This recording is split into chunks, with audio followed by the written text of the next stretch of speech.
اچھا، حکومت وقت کی بھی بہت ذمہ داری بنتی ہے کسی چیز کو رکوانے کا۔ اس چیز کا میں وٹنس ہوں کہ جو منڈی لگتی ہے پیچھے بازار میں، ادھر ریٹ کچھ ہوتے ہیں اور ایک حکومت جو ایک پرائز لسٹ نکالتی ہے وہ ایک الگ ریٹ ہوتے ہیں، پھر جاتے ہیں ان سبزی والوں پہ، پھل فروٹ والوں پہ جرمانے عائد کر کے نکل جاتے ہیں۔ حکومت وقت کو اپنا کردار خاص طور پہ رمضان المبارک کے مہینے میں کس طرح ادا کرنا چاہیے؟ دیکھیں، میں آپ کو ایک مثال دوں گا۔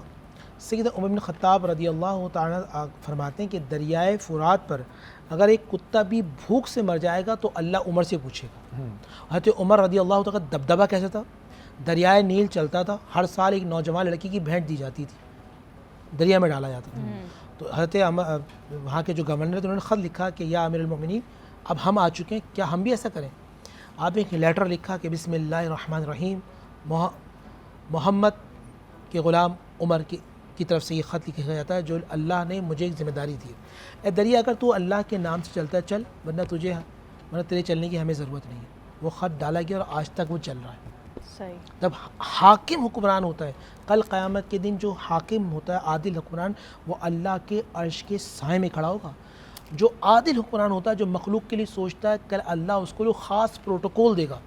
اب جو ظالم ہوگا وہ اللہ سبحانہ و تعالیٰ اس کو شدید ترین عذاب دے گا۔ آپ نے جو سوال کیا شہری بھائی، میں نے یہ دیکھا اور پوچھا بھی ہے، وہ سچ بھی کہتے ہیں کچھ لوگ کہ جیسے وہ ٹھیلے والے کھڑے تھے، ہمارا زور کس پہ ڈلتا ہے؟ ٹھیلے والوں کو پکڑ لیتے ہیں۔ ہاں، ان کو پکڑ لیا، اصلی منڈی میں کوئی گھس نہیں رہا۔ اصلی منڈی میں کیوں؟ کیونکہ یونین ہے، وہاں پڈا ہو جاتا ہے۔ میں پڈا نہیں ہو جاتا، آپ جانتے ہیں کہ پیسے پھر کہیں آگے پیچھے بھی جاتے ہیں، پھر وہاں جاتے ہیں پیسے، اور پھر وہ ان کو پیسے دیتا ہے اور پوری چین چل رہی ہوتی ہے۔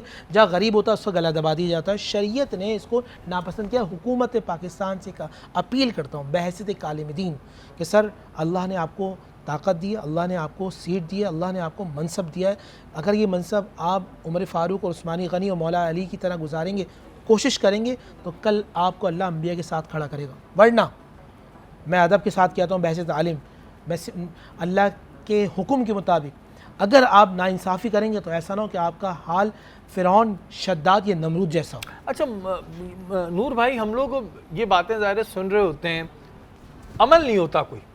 مطلب آپ بحیثیت عالم دین، آپ کا کام ہے انفارم کرنا، بحیثیت میزبان میرا کام ہے سوال پوچھنا۔ ابھی سن رہے ہیں بہت سارے لوگ، اسکرین پہ کانوں کے اندر آواز بھی جا رہی ہوگی، لیکن پھر آگے بڑھ جائیں گے اور کہیں گے یہ تو چلتا ہے۔ یہ سوال پتہ ہے کیوں ہے صاحب؟ 10 محرم الحرام کو جنگ ہو رہی ہے اور امام حسین اپنا انٹروڈکشن کروا رہے ہیں، انا سبط مصطفیٰ، میں رسول اللہ کا نواسہ ہوں۔ کیا تم نے نہیں دیکھا تھا کہ قرآن کی آیت ہمارے گھروں میں نازل ہوئی؟ کیا تم نے نہیں دیکھا تھا کہ محمد صلی اللہ علیہ وسلم میرے نانا جان ہیں؟ کیا تم نے نہیں دیکھا تھا کہ رسول اللہ مجھے اپنے کندھے پہ بٹھایا تھا؟ کیا تم نے نہیں سنا تھا رسول نے کہا تھا میں حسین، حسین منی وانا من الحسین، حسین مجھ سے، میں حسین سے ہوں؟ آگے سے جواب کیا آ رہا ہے؟ ہم جانتے ہیں، جنگ کرو تاکہ ہم جمعہ پڑھ سکیں۔ کیونکہ جب حرام کا لقمہ پیٹ میں جائے گا، آپ حلال اور حرام کی تمیز کو بھلا دیں گے، آپ اللہ کی معرفت اور رسول اللہ صلی اللہ علیہ وسلم کی رسالت کی تکذیب کر دیں گے۔ جتنی بھی قومیں برباد ہوئی ہیں، الحمدللہ میں نے قرآن کی 15 سپاروں کی تفسیر لکھی ہے، میں نے دیکھا کہ جس نے رسول کی رسالت کی تکذیب کی، اللہ نے اس کو تباہ و برباد کر دیا۔ سب سے بڑی وجہ کیا؟ حرام کا لقمہ۔ اچھا، ابھی جو ہمارے حالات چل رہے ہیں وہ کون سے بہتر ہیں؟ بات وہی ہے کہ اگر ہم دیکھتے ہیں اپنے ایک جگہ حکمرانوں کی جانب، تو عوام بھی کچھ کم نہیں ہے۔ عوام بھی جس کو جتنا موقع مل رہا ہے وہ اتنا اپنا حصے کا کما رہا ہے، اور پھر کہتا ہے کہ یار اوپر والے کتنے بڑے چور ہیں۔ اور ہم لوگ بھی یہ کہتے ہیں کہ یار یہ تو بیچارہ چھوٹی چوری کر رہا ہے، چوری 1 روپے کی ہو یا 5 کروڑ کی ہو، چوری چوری ہے۔ آپ کو وہ موقع نہیں مل رہا ہے، اس وجہ سے آپ اپنے آپ کو مظلوم ثابت کرتے ہو اور دوسروں کو کہتے ہو یہ تو جی ہے۔ دیکھیں، آج والد صاحب رحمۃ اللہ کے بڑی پیاری بات کہتے تھے، مجھ سے کہتے ہیں بیٹے، اگر تمہارے کاروبار میں جس جگہ چوری ہو 1 روپے کی بھی ہو نا، تو وہاں سے اللہ برکت کو اٹھا لیتا ہے۔ بالکل۔ آج لوگوں کے پاس کروڑوں روپے ہونے کے باوجود برکت نہیں ہے، سکون بھی نہیں ہے، سکون نہیں ہے۔ آج اس چیز کا مزہ نہیں ہے، جو ایک مال خریدتے تھے اندر سے خوشی ہوتی تھی، آج خوشی مر چکی ہے۔